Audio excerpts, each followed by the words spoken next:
Hello students, myself Maushmi Bhattacharya from Shet Vidya Mandir English High School CBSE Vasai. आज मैं आपको कक्षा 8 वसंत का पाठ 16 पानी की कहानी फिर से समझाने जा रही हूँ।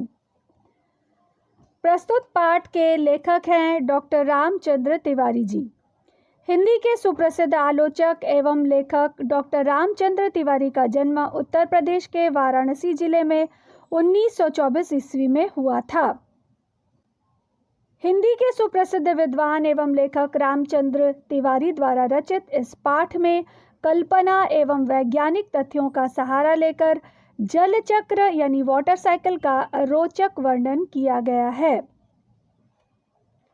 पाठ के प्रारंभ में हम देखते हैं कि अचानक लेखक के हाथ पर कहीं से एक ओस की बूंद आकर गिर पड़ती है और ओस की बूंद हिलते डुलते दो भागों में विभक्त हो जाती है।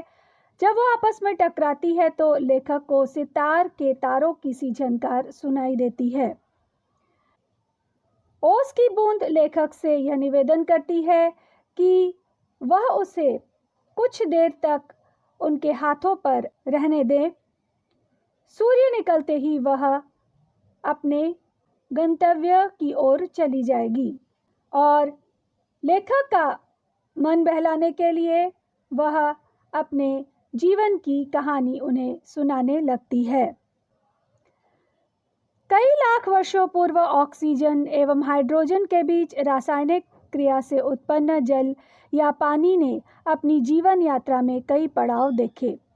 जल वाष्प के रूप में वायुमंडल में मौजूद पानी ठंडा होकर पहाड़ों पर जम गया, फिर वहां से खिसक सागर में पहुंच गया और गर्म जलधारा के संपर्क में आकर समुद्र जल में मिल गया।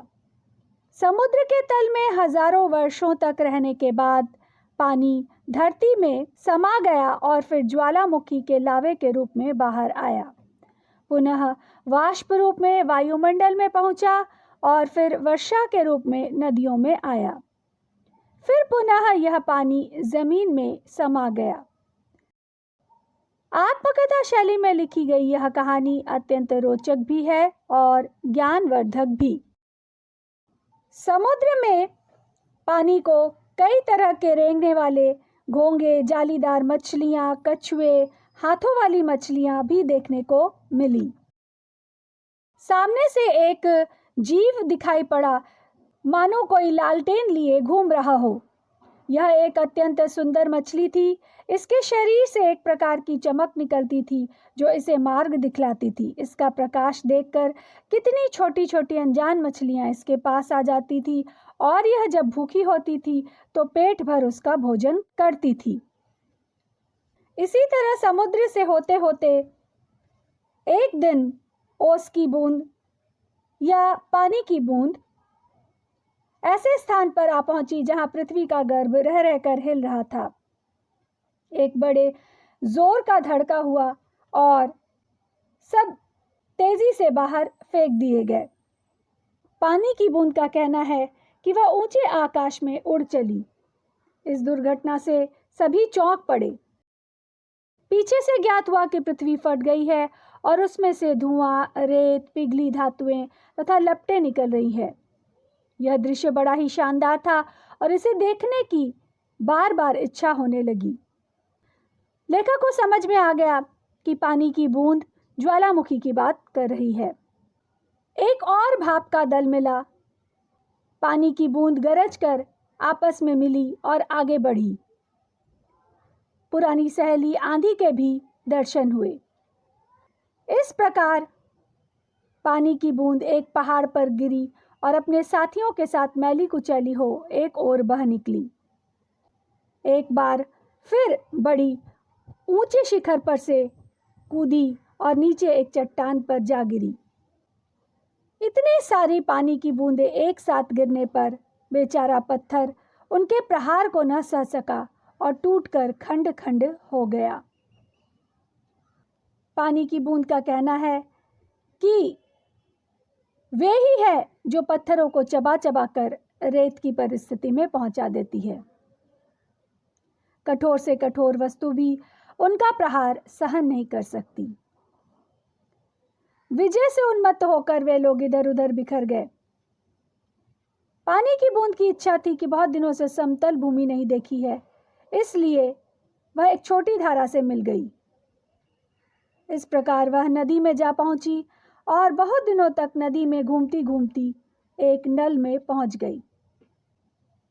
काफी दिनों तक वह नल से निकलने का प्रयास करने लगी और एक दिन रात के समय ऐसे स्थान पर पहुंची जहां नल टूटा हुआ था।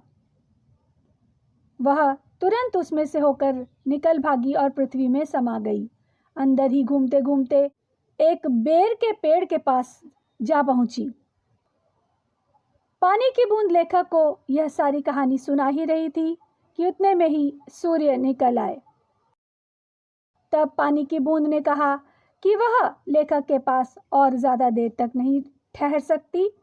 सूर्य निकल आए हैं, इसलिए लेखक उसे रोक कर भी नहीं रख सकता। वह ओस की बूंद धीरे धीरे घटी और आंखों से ओझल हो गई। इस तरह से हम देखते हैं कि लेखक ने अत्यंत रोचक ढंग से पानी की उत्पत्ति और रासायनिक संयोग को समझाया है। पाठ में आए हुए कठिन शब्द एवं उसके अर्थ इस प्रकार है। सांसत, कठिनाई में पड़ना या बहुत बड़ा कष्ट। प्रचंड, अत्यंत तीव्र। प्रत्यक्ष, आंखों के सामने। सम्मति अर्थात सलाह। उन्मत्त अर्थात मतवाला। वर्णातीत अर्थात जिसका वर्णन न किया जा सके। पाठ को पुनः ध्यानपूर्वक पढ़े।